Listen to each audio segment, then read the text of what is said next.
तो दशवांश का विधान लिखा गया शास्त्र में, वो लिखा कि अगर आप 1 लाख कमाते हो 10,000 रुपये उस 1 लाख में से आपको दान करिए, ना रोग लगेगा, ना राग लगेगा, ना ऋण लगेगा, ना आग लगेगा। 4 चीजें परेशान करती हैं जीवन में आदमी को, रोग, ऋण, राग और आग। राग मतलब किसी धुन में सवार हो गया, किसी पैसे के पीछे पड़ गया, किसी जुए सट्टे के पीछे पड़ गया, किसी नशे के पीछे पड़ गया, किसी स्त्री के पीछे पड़ गया, कुछ भी चीज, बहुत मोह वाली जो बात है। ऋण मतलब किसी कर्जे में फंस गया, कुछ उल्टा सीधा लेके जुआ खेल लिया, किसी से पैसे उठा लिए कुछ। आग मतलब सारी चीजें खत्म होते जाना, बिजनेस शुरू किया चला नहीं, कोई भी काम शुरू किया बेकार हो गया, खेती लगाई तो उसमें आग लग गई, घर में कपड़े रखे तो मतलब रोग, ऋण, राग और आग।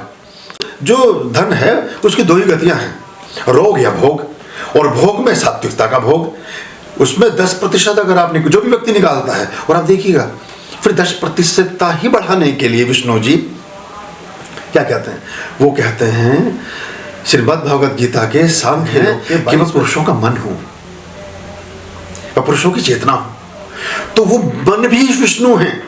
तो वो आपके मन में जैसे ही आया कि मैंने 10% दान करना है, वो कहेंगे 10 में तो मेरा काम चलता नहीं, वो अपना शेयर बढ़ाते हैं, वो 10 को 100 कर देते हैं, इधर 1 लाख के 10 लाख हो गए। आप इस भ्रम में हो कि मेरे हो रहे हैं 10 लाख, मैं 10 लाख का आदमी हो गया हूँ, मैं 10 लाख कमा रहा हूँ, आपका कुछ ना हुआ। वो होने चाहिए 1 लाख रुपए, तो इसलिए आपको 10 देने हैं, क्योंकि आपने अपना शुद्ध पवित्र हृदय मन बनाया कि मैं 10% दिया करूंगा। कहीं पर भी हमें भेजने की जरूरत नहीं। लोग सोचते पता नहीं गुरुजी इसलिए बोल रहे हैं शायद कि ये कहेंगे अब कि चंदा हमारे यहाँ कटवा, हमें तो रसीद बुक ही नहीं छप पाई, हमारे यहाँ प्रोविजन ही नहीं है।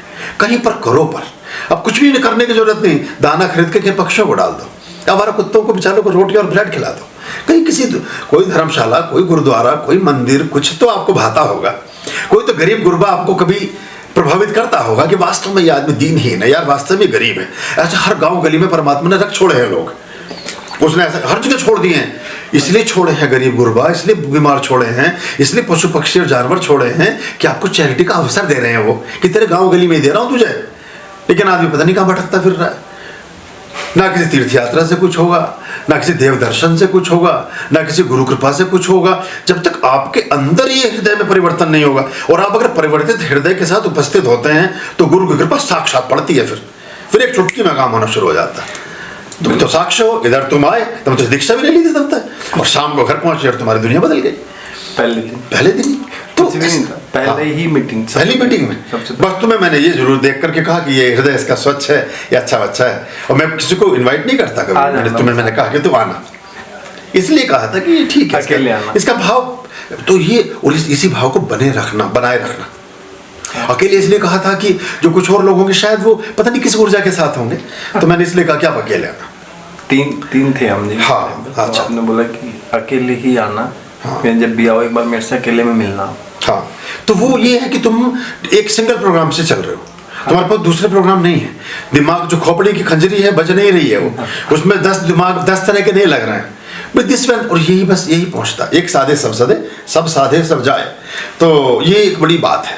तो जो छोटे छोटे रेमेडीज हैं, छोटे छोटे उपाय हैं, छोटे छोटे प्रिकॉशंस हैं, आपकी सोच, प्रवृत्ति, आपकी वृत्ति, आपका चित्त, आपकी चेतना, आपके कर्म, आपकी सारी की सारी बातें, ये सारा कुछ ही स्पिरिचुअल होना चाहिए एक्चुअली। और बिना इसके किसी की ग्रोथ दुनिया में ना हुई है ना होगी।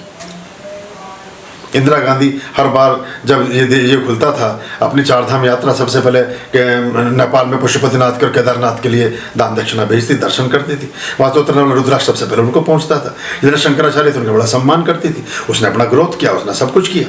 अब शंकराचार्य ने जब आशीर्वाद दिया तो उस आशीर्वाद को अपना चुनाव चिन्ह बना दिया। पहले गाय बछड़ा हुआ करता था, 79 में चेंज करके वो उन्होंने हाथ का पंजा बना दिया। वो बुद्धिमान आदमी हर चीज़ में से चुन लेता है।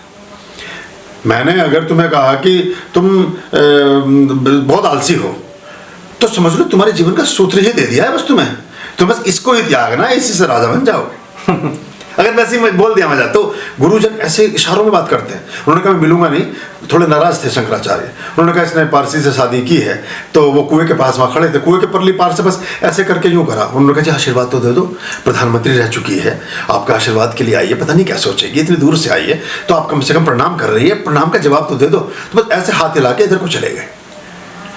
तो उसने कहा कि ओहो, इशारा मतलब मुझे ऐसे करा है तो मुझे चुनाव चिन्ह बदल देती हूँ अपना। वो इंटेलिजेंट आदमी पकड़ लेता है बात को, जाकर एप्लीकेशन दे दी चुनाव आयोग में कि गाय बछड़े से मेरा चुनाव चिन्ह जो है हाथ का पंजा कर दिया जाए, और फिर से प्रधानमंत्री बन के काम चालू हो गया। तो ये बड़ी प्रतीकात्मक बातें हैं, इसमें अपना सुधार सबसे पहले करना पड़ेगा आपको।